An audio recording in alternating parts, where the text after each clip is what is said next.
آپ ہم سے پہلے چلے گئے، نحنو، اور ہم بالاثر، ہم بھی آپ کے قدموں کے نشانوں پہ آ رہے ہیں۔ جب بندہ قبرستان جا کر اس نظریے کے تحت دعا کرے گا، ظاہر ہے، یقینی بات ہے کہ موت یاد آئے گی، اور فرمایا کثرت کے ساتھ موت کو یاد کرنے سے دلوں پر گناہوں کا لگا ہوا زنگ اتر جاتا ہے۔ یہ ساری حدیثیں آپ بھائیوں نے سن رکھی ہوں گی، میں تو مختصر اس کا خلاصہ بتاتا جا رہا ہوں، مگر ہمارے ہاں کیا ماحول ہے اور لوگ کس نظریے کے تحت جاتے ہیں۔ میں نے گزشتہ جمعہ بھی آپ بھائیوں کو دعوت فکر دی کہ اللہ کے بعد باقی سب سے زیادہ مرتبہ، شان، عظمت اور مقام ہے تو ہمارے پیارے نبی صلی اللہ علیہ وسلم کا ہے۔ جس طرح ہمارے پیارے نبی صلی اللہ علیہ وسلم ساری کائنات سے اعلیٰ اور افضل ہیں، اسی طرح ساری کائنات کی قبروں سے اعلیٰ اور افضل قبر کس کی ہے؟ ہمارے پیارے نبی کریم صلی اللہ علیہ وسلم کی، جہاں صبح و شام 70,000 فرشتے نازل ہو کر سلام پڑھتے ہیں۔ جو کام ہمارے ہاں قبروں پر کیا جا رہا ہے، جب اللہ کے نبی صلی اللہ علیہ وسلم کی مبارک قبر پر بھی یہ کرنا جائز نہیں ہے، تو باقی جگہوں پر کیوں کیا جا سکتا ہے؟ کیسے کیا جا سکتا ہے؟ شریعت کیسے اس کی اجازت دیتی ہے؟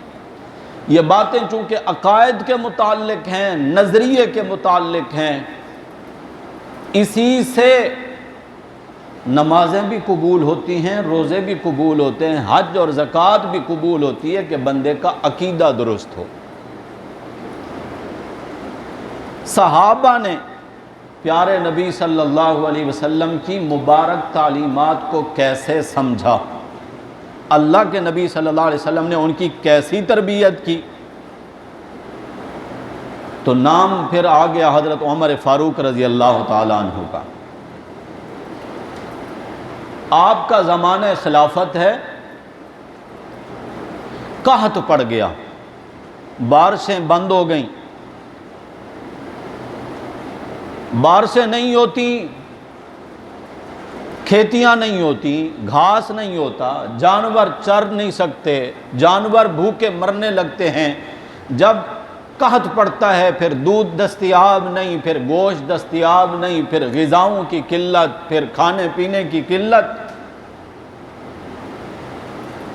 شریعت نے حکم دیا کہ ایسے موقع پر اللہ کے حضور کھلے میدان میں نکل کر اللہ سے دعا مانگیں، نماز استسقاء ادا کریں اور اللہ سے مانگیں کہ اے اللہ رحمت کی بارشیں برسا۔ حضرت عمر فاروق رضی اللہ تعالی عنہ سے صحابہ نے درخواست پیش کی کہ حضرت بارشیں بند ہو گئیں، قحط پڑ گیا ہے، اللہ کے حضور دعا کرنی ہے۔ حضرت عمر رضی اللہ تعالی عنہ نکلے اور نبی کریم صلی اللہ علیہ وسلم کے چچا سیدنا عباس رضی اللہ تعالی عنہ کو ساتھ لیا، اور دیگر سارے صحابہ ساتھ ہیں، کھلے میدان میں نکل گئے۔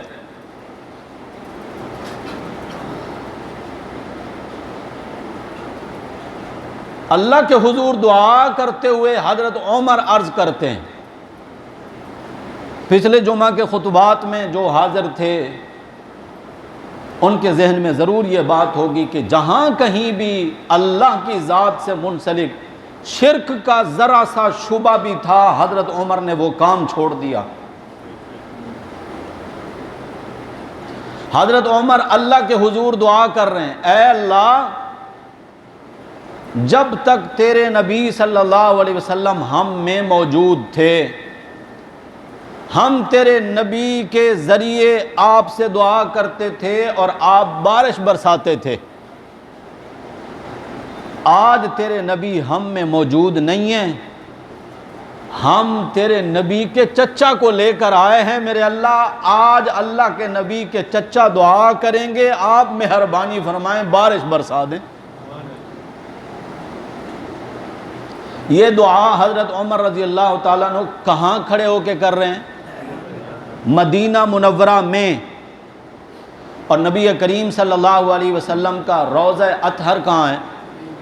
مدینہ منورہ میں.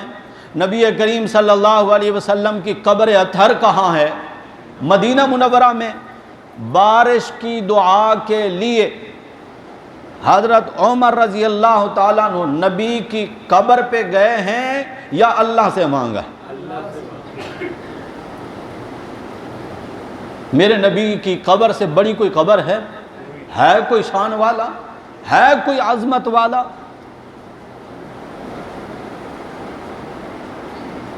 یہاں پر سکھایا جب تک نبی تھے نبی سے درخواست کی جاتی تھی کہ اے اللہ کے نبی دعا فرمائیں، اور حضور اکرم صلی اللہ علیہ وسلم دعا فرماتے. جب وفات ہو گئی، اگر وفات کے بعد کسی قبر والے سے دعا کی درخواست کرنا جائز ہوتا تو حضرت عمر کبھی بھی پیارے نبی کی قبر کو چھوڑ کر حضرت عباس سے دعا نہ کرواتے. سکھایا کہ دعا کروانی ہے بزرگ سے، بڑے سے. کب تک؟ جب وہ زندہ ہوں، حیات ہوں. وفات کے بعد ان کے لیے تو دعا کی جا سکتی ہے، ان سے دعا نہیں کرائی جا سکتی. ہم سے نہیں کراتے لوگ دعا، پرچیاں بھیجتے ہیں. کوئی کہتا ہے اماں کا انتقال ہو گیا، دعا کر دیں اللہ مغفرت کر دے. کوئی کہتا ہے بھائی بیمار ہیں ان کے لیے دعا کر دیں اللہ ان کو شفا دے دے. کوئی کہتا ہے کہ میری اولاد نہیں ہے، دعا کر دیں اللہ مجھے نیک اولاد دے دے. کوئی کہتا ہے میں مقروض ہوں، میرے لیے دعا کر دیں اللہ میرے قرضے ادا کر دے. کہا جاتا ہے کیوں؟ اس لیے کہ ہم زندہ ہیں. کسی بھی بزرگ کو، استاد کو، مرشد کو کہا جا سکتا ہے. صحابہ نے کرائی ہیں دعائیں، اس پر شریعت کی دلائل ہیں، احادیث میں کئی واقعات ہیں. خود نبی کریم صلی اللہ علیہ وسلم منبر پہ خطبہ ارشاد فرما رہے ہیں جمعہ کا. ایک صحابی کھڑے ہو گئے، اے اللہ کے رسول صلی اللہ علیہ وسلم بارشیں بند ہو گئی ہیں، قحط پڑ گیا ہے، جانور بھوکے مر رہے ہیں. اے اللہ کے نبی کیا کہا ہوگا کہ آپ بارش برسا دیں؟ بارشیں برسانا کس کے اختیار میں؟ اس لیے کہا کہ یا رسول اللہ صلی اللہ علیہ وسلم آپ اس ذات سے درخواست کریں، اللہ آپ کی دعا پر ہو سکتا ہے بارش برسا دے. نبی کریم صلی اللہ علیہ وسلم نے دوران خطبہ ہاتھ بلند کیے، اللہم اغثنا غیثا مغیثا. حضور نے بارش کس سے مانگی؟ اے اللہ رحمت کی برکھا برسا دے، رحمت کی بارش برسا دے. صحابہ کہتے ہیں کڑکتی ہوئی دھوپ میں ہم آئے تھے، برستی ہوئی بارش میں واپس لوٹے. ابھی نماز ہو رہی تھی، خطبہ ارشاد فرما رہے تھے تو دعا فرمائی، مانگا اللہ سے. دینے والے نے ہاتھوں کو دیکھا کہ ہاتھ کس کے ہیں، مجھ سے مانگنے والا ہے کون؟ جس سے بڑھ کر رب سے مانگنے والا ہے ہی کوئی نہیں. جنہوں نے آگے پوری امت کو سکھایا کہ میری امت کے لوگوں جب بھی جس چیز کی تمہیں ضرورت ہو رب سے مانگنا. تمہارا رب کہتا ہے ادعونی استجب لکم، مجھے پکارنا میں تمہاری پکار پر لبیک کہوں گا. کب پکاریں؟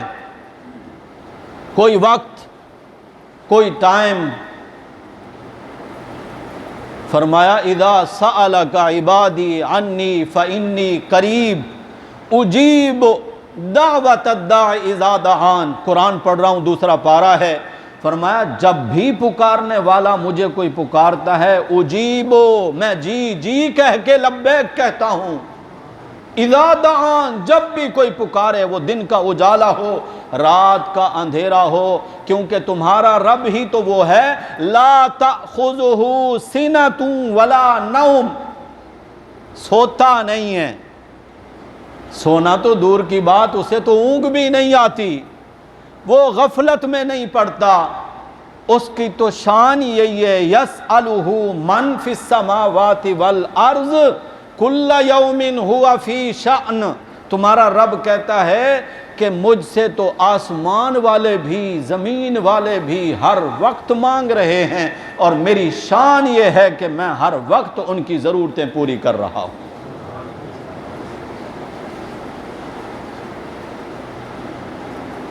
صحابی کہتے ہیں کڑکتی دھوپ میں آئے تھے، جب جانے لگے نا پائنچے چڑھائے ہوئے، تہبند اوپر کی ہوئی ہے، اب بارش سے بچنے کی کوشش کر رہے ہیں، نبی کریم صلی اللہ علیہ وسلم دیکھ کے مسکرا رہے ہیں کہ ابھی یہ بارش مانگ رہے تھے، اب پانی سے بچنے کی کوشش کر رہے ہیں۔ اگلا جمعہ پورا ہفتہ بارشیں ہوتی رہیں،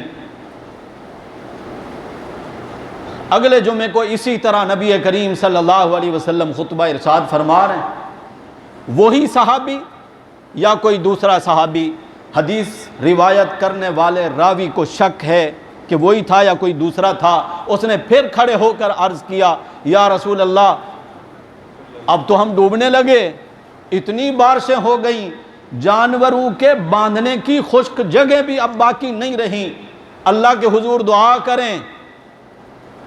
نبی کریم صلی اللہ علیہ وسلم نے دعا کی، اللہم، پھر بھی کس سے مانگا؟ اے اللہ، حوالینا ولا علینا، اے اللہ ہم پہ نہ برسا، اب ان بادلوں کو لے جا پہاڑوں پر، سمندروں پر، جنگلات میں جہاں جہاں ضرورتیں ہوں، اے اللہ اب وہاں برسا، ہمارے اوپر نہ برسا۔ صحابہ کہتے ہیں حضور یوں انگلی کا اشارہ فرماتے نا، جس طرف آپ کی انگلی چلتی بارش کٹتا چلا جاتا، بادل کٹتا چلا جاتا۔ نبی کریم صلی اللہ علیہ وسلم نے، صحابہ نے درخواست کی، اللہ کے نبی نے اللہ سے دعا کی۔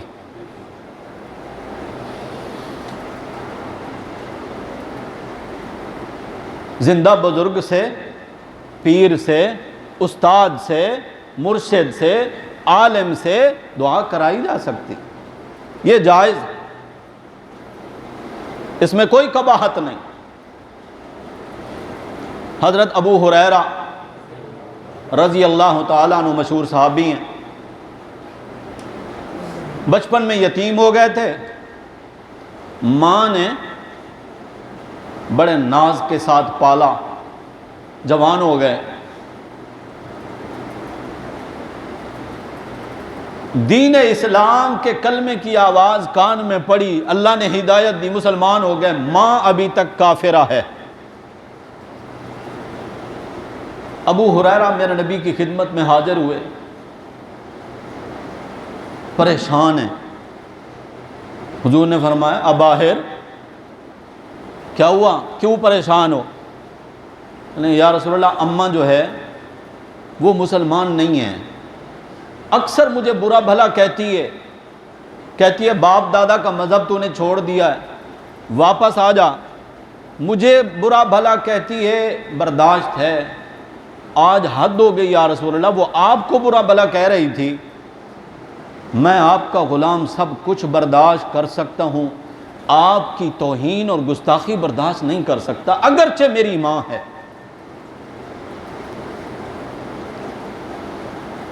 یہ مسلمان کی شان ہے، مسلمان سر سے لے کر پاؤں تک گناہوں میں ڈوبا ہوا کیوں نہ ہو، مسلمان کے جسم پر اتنے بال نہ ہوں جتنا اس کے گناہ ہوں، اتنا بڑا گناہوں میں ڈوبا ہوا بھی مسلمان اپنے نبی کی شان میں توہین اور گستاخی برداشت نہیں کر سکتا، یہ نہیں ہو سکتا۔ خود اللہ ہی اپنے نبی کی گستاخی برداشت نہیں کرتا. جس نے میرے نبی کا مذاق اڑایا، میرے نبی کی توہین کی، میرے نبی کی گستاخی کی، اللہ نے رہتی دنیا تک کے لیے اسے عبرت کا نشان بنایا. حال ہی میں سوڈان کا تھا بدبخت خاکے بنانے والا، جس نے نبی کریم صلی اللہ علیہ وسلم کے خاکے بنائے. پوری دنیا میں مسلمانوں نے احتجاج کیا. اب تو مسلمان صرف احتجاج ہی کر سکتے ہیں نا، پہلے علاج کرتے تھے. پہلے مسلمان کیا کرتے تھے؟ علاج، تیر سے، تلوار سے، نیزے سے، کلاشن کوف سے، جو ہتھیار جس دور میں رہے پہلے مسلمان کیا کرتے تھے؟ میں علاج کہہ رہا ہوں، جہاد نہیں کہہ رہا. ڈرو نہیں، ڈرو نہیں.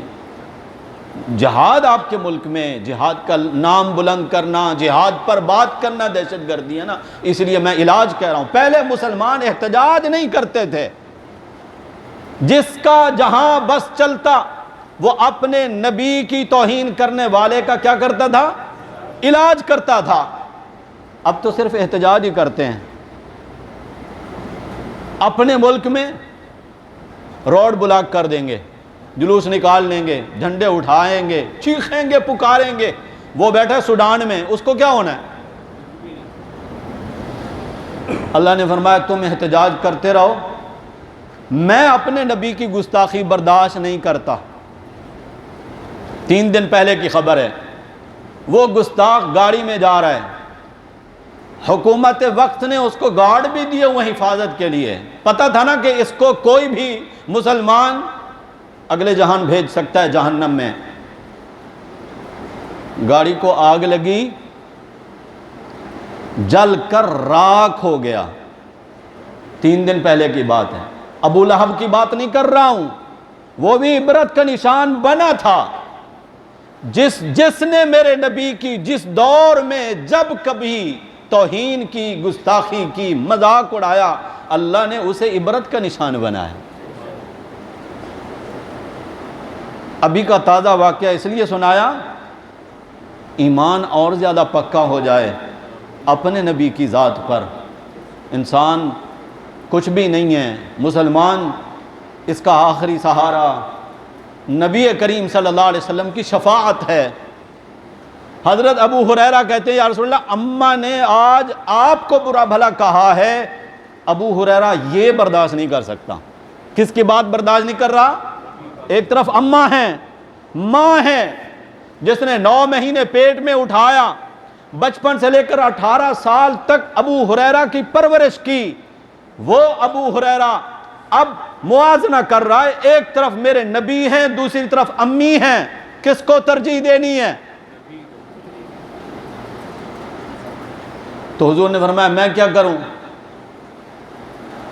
ابو ہریرہ نے یہی کہا ہوگا یا رسول اللہ آپ تو خود مختار ہیں، ہر چیز کا اختیار آپ کے ہاتھ میں ہے، میری اماں کو ہدایت دے دیں.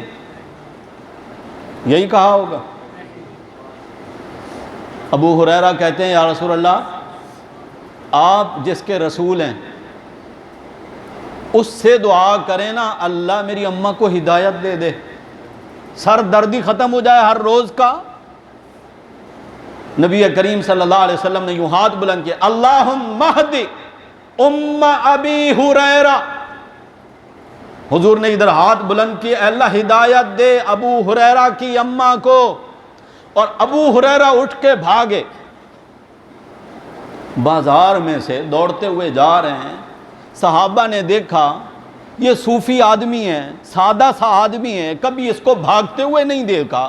آج یہ عجلت میں گھر کی طرف جا رہا ہے، پتہ نہیں اس کے گھر میں خیریت تو ہے یا نہیں.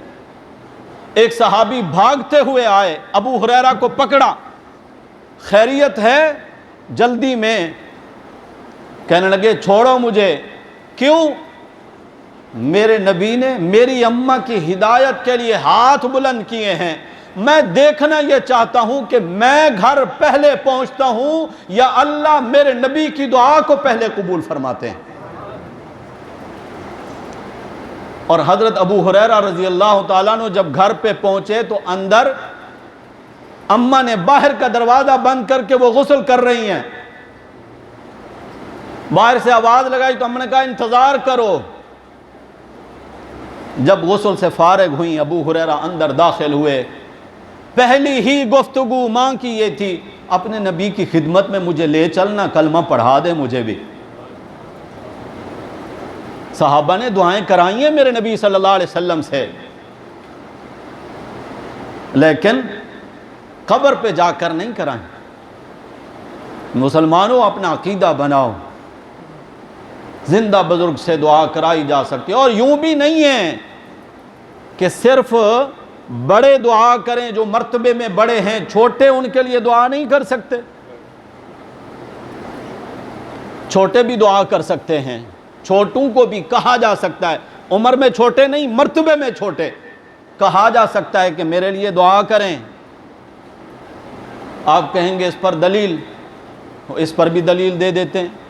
نام پھر آ گیا حضرت عمر فاروق رضی اللہ تعالیٰ عنہ کا. حضرت عمر جا رہے ہیں عمرے کے لیے اور حضور اکرم صلی اللہ علیہ وسلم کی خدمت میں حاضر ہوئے. یا رسول اللہ عمرے کے لیے جا رہا ہوں, آپ سے ملنے کے لیے آیا ہوں. نبی کریم صلی اللہ علیہ وسلم نے کیا فرمایا؟ اشرکنا یا اخی فی دعائک. کس کے الفاظ ہیں؟ جب نبی پاک صلی اللہ علیہ وسلم کے الفاظ ہیں تو ذرا میرے ساتھ دہرائیں. اشرکنا یا اخی فی دعائک. معنی اس کا یہ ہے اے میرے چھوٹے بھائی مجھے بھی اپنی دعاؤں میں یاد رکھنا, شریک رکھنا. یہاں کون کہہ رہا ہے دعا کے لیے؟ بڑا کہہ رہا ہے, بڑا. اور یہ کسی عام بڑے کی بات نہیں کر رہا ہوں, یہ اس بڑے کی بات کر رہا ہوں جن کا مقام رب کے بعد سب سے بڑا ہے, اور جن کی بڑائی کی گواہی ہر اذان میں اشہد ان لا الہ الا اللہ کے بعد اشہد ان محمد الرسول اللہ میں کہی جاتی ہے, دی جاتی ہے کہ رب کے بعد اگر مرتبہ اور مقام ہے تو وہ آمنہ کے لال محمد الرسول اللہ صلی اللہ علیہ وسلم کا ہے. اتنے بڑے چھوٹے عمر سے کہہ رہے ہیں. دوسری روایت میں یوں ہے کہ اپنی دعاؤں میں ہمیں بھول نہ جانا. اور اس روایت میں اشرکنا یا اخی, اے میرے بھائی مجھے بھی اپنی دعاؤں میں شریک رکھنا, میرے لیے بھی دعا کرنا.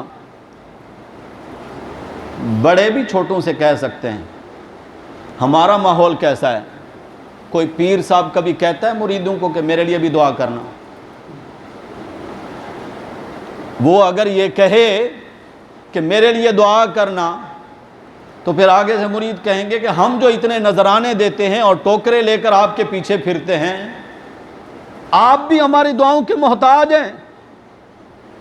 یہی بات تو وہ ثابت ہی نہیں ہونے دیتے نا کہ بڑے چھوٹوں کے لیے دعا کریں, چھوٹے بھی بڑوں کے لیے دعا کریں. جو دلیل میں نے دی ہے اگر وہ سمجھ نہیں آئی تو میں اس سے بھی زیادہ آسان دلیل دے دیتا ہوں. حضور اکرم صلی اللہ علیہ وسلم کا فرمان پہلے سنیں. حضور نے فرمایا جنت میں ایک مقام ہے, ایک منزل ہے, ایک محل ہے جس کا نام ہے الوسیلہ.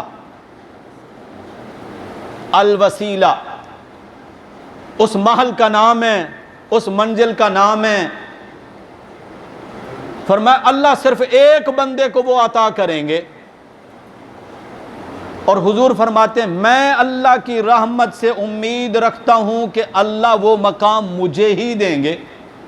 جب دینا ہی صرف ایک کو ہے تو وہ ایک میں ہی ہوں گا انشاءاللہ جس کو اللہ وہ مقام عطا کریں گے.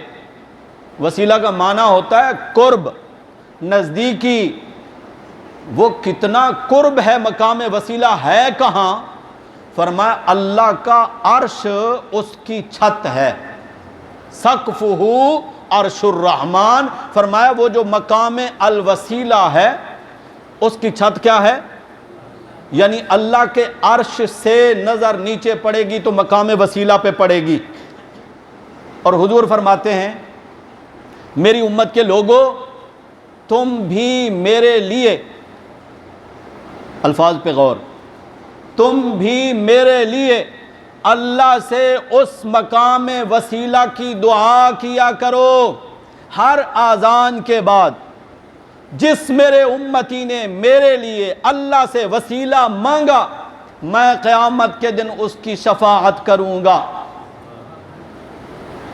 کون سی ہے دعائے وسیلہ؟ اللہم رب ہذہ الدعوۃ التامہ والصلاۃ القائمہ، اگلے الفاظ کیا ہیں؟ آت محمدا الوسیلۃ والفضیلہ وابعثہ مقاما محمودا الذی وعدتہ۔ ایک روایت میں ہے انک لا تخلف المیعاد۔ اس کے علاوہ جتنے بھی الفاظ ہیں والدرجۃ الرفیعہ وارزقنا شفاعتہ یوم القیامہ، یہ سارے بنائے ہوئے ہیں لوگوں کے الفاظ، وہی اچھے ہیں جو پیارے نبی صلی اللہ علیہ وسلم کی مبارک زبان سے ادا ہوئے۔ بات مشکل تو نہیں ہوئی؟ یہ الفاظ اللہ کے نبی کے نہیں ہیں، بعد کے لوگوں نے داخل کیے ہیں، اور میرے نبی کے مبارک الفاظ سے بڑھ کر بہتر الفاظ اور کوئی ہو ہی نہیں سکتے۔ آت محمدہ، اے اللہ تو عطا کر محمد صلی اللہ علیہ وسلم کو الوسیلہ۔ کون دعا کر رہا ہے؟ میں کر رہا ہوں، آپ کر رہے ہیں، مسلمان کر رہے ہیں، ہر اذان کے بعد کر رہے ہیں۔ چھوٹے دعا کر رہے ہیں کس کے لیے؟ نبی کریم صلی اللہ علیہ وسلم کے لیے، اور اللہ کے نبی صلی اللہ علیہ وسلم نے حکم دیا میری امت کے لوگوں میرے لیے اللہ سے وسیلہ مانگنا۔ اور جس نے میرے لیے اللہ سے وسیلہ مانگا یعنی مقام وسیلہ، وہ محل جنت والا جس نے میرے لیے اللہ سے مانگا، حضور فرماتے اس کا میں بدلہ اس طرح دوں گا کہ وہ دنیا میں میرے لیے مانگتا رہا، میں قیامت میں اس کے لیے اللہ کے حضور شفاعت کروں گا کہ اے اللہ میرے اس امتی کو معاف کر دے۔ بات سمجھ آئی؟ ایک اور دلیل بھی دے دیتا ہوں کہ چھوٹے دعا کریں گے بڑے کے لیے، اور بڑا بھی وہ جن سے بڑا، زیادہ بڑا کوئی نبی بھی نہیں، کوئی ولی بھی نہیں، امام الانبیاء ہیں، وہ رحمت للعالمین ہیں، وہ خاتم النبیین ہیں، جن کا مرتبہ رب کے بعد سب سے اونچا ہے۔ حضور اکرم صلی اللہ علیہ وسلم آج ربیع الاول کی پہلی تاریخ بھی ہے، اور یہ مہینہ میرے نبی صلی اللہ علیہ وسلم کی پیدائش کا مہینہ ہے۔ تاریخ تو اللہ جانے کون سی تھی، البتہ مہینہ یہی ہے جو پیارے نبی صلی اللہ علیہ وسلم کی پیدائش اور ولادت کا مہینہ ہے۔ تو حضور کی سیرت اور شان بیان کی جاتی ہے کثرت کے ساتھ اس ماہ مبارک میں، اور یہ میرے نبی کا حق ہے کہ اللہ کے بعد سب سے زیادہ تعریفیں اگر ہوں تو وہ آمنہ کے لال کی ہونی چاہیے۔ اس حوالے سے بھی بات بیچ میں آ جائے گی۔ حضور اکرم صلی اللہ علیہ وسلم نے آپ پر جو آیت کریمہ نازل ہوئی، ان اللہ و ملائکتہ یصلون علی النبی، بے شک اللہ بھی اس کے فرشتے بھی رحمت بھیجتے ہیں، یعنی اللہ رحمت بھیجتے ہیں، فرشتے دعائے رحمت کرتے ہیں۔ یہ ہے یصلون کا معنی۔ نبی کریم صلی اللہ علیہ وسلم کی ذات پر یا ایھا الذین آمنوا، اے ایمان والو، صلو علیہ وسلموا تسلیما، تم بھی میرے نبی کی ذات پر صلاۃ اور سلام بھیجا کرو۔ صلاۃ بھی لفظ عربی، اور سلام بھی لفظ عربی، اور میں بیٹھا ہوں اجمیوں کے سامنے، مجھے یہ جملے سمجھانے صلاۃ کیا ہے، جس کو فارسی میں اور اردو میں درود کہا جاتا ہے، اور سلام، سلامتی سے لفظ سلام، صحابہ تو آتے تھے حضور کے سامنے تو سلام کہتے تھے، یا پھر التحیات میں وہ بھی سلام کہتے تھے، ہم بھی کہتے ہیں السلام علیکہ ایھا النبی ورحمۃ اللہ وبرکاتہ۔ جب یہ آیت کریمہ نازل ہوئی، حضرت طلحہ رضی اللہ تعالیٰ عنہ فرماتے ہیں ہم حضور اکرم صلی اللہ علیہ وسلم کی خدمت میں حاضر ہوئے، یا رسول اللہ کہہ رہے ہیں کہ درود بھی بھیجو، سلام بھی۔ سلام کا تو ہمیں پتہ ہے، وہ تو ہم التحیات میں بھی پڑھتے ہیں، آپ کے پاس آتے ہوئے بھی آپ کو سلام کہتے ہیں۔ صلاۃ اور درود کیا ہے؟ حضور اکرم صلی اللہ علیہ وسلم نے صحابہ کے پوچھنے پر صحابہ کو درود سکھایا۔ حضور اکرم صلی اللہ علیہ وسلم کے صحابہ نے سلام جو سمجھا تھا اس کی تو وضاحت انہوں نے خود کر دی۔ کون سا سلام تھا؟ التحیات میں السلام علیکہ ایھا النبی ورحمۃ اللہ وبرکاتہ، اس میں سلامتی بھی، رحمت بھی، برکت بھی نبی کی ذات کے لیے اللہ سے مانگی گئی۔ جب درود کے بارے میں پوچھا تو حضور اکرم صلی اللہ علیہ وسلم نے فرمایا تم یوں کہا کرو اللہم صلی علی محمد وعلی آل محمد کما صلیت علی ابراہیم وعلی آل ابراہیم انک حمید مجید، اللہم بارک علی محمد وعلی آل محمد کما بارکت علی ابراہیم وعلی آل ابراہیم انک حمید مجید۔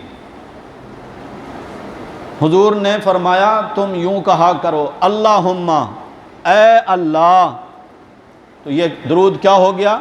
دعا ہو گئی۔ کس سے مانگی جا رہی ہے؟ اللہ سے مانگی جا رہی ہے دعا۔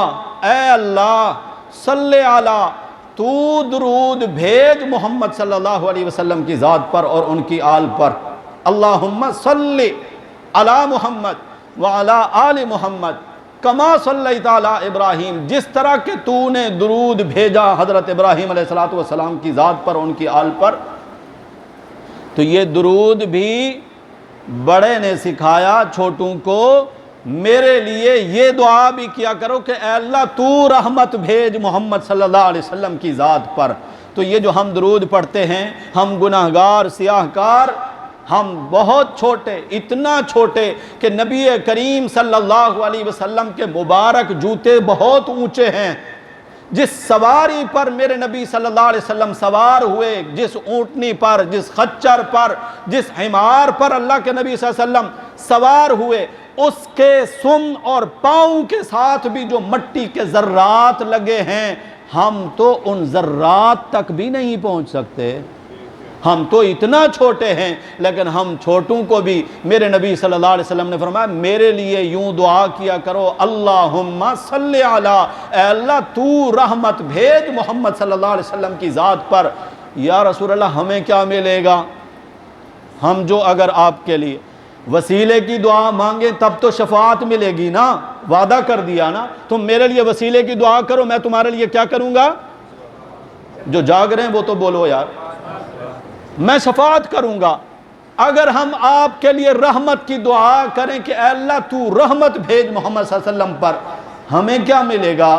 فرمایا تم ایک مرتبہ درود میں کہو گے نا اللہ رحمت بھیج محمد صلی اللہ علیہ وسلم کی ذات پر، اللہ 10 مرتبہ تمہارے اوپر رحمت بھیجیں گے۔ اللہ ہم سب کو عمل کی توفیق نصیب فرمائے۔ آخر دعوانا الحمدللہ رب العالمین۔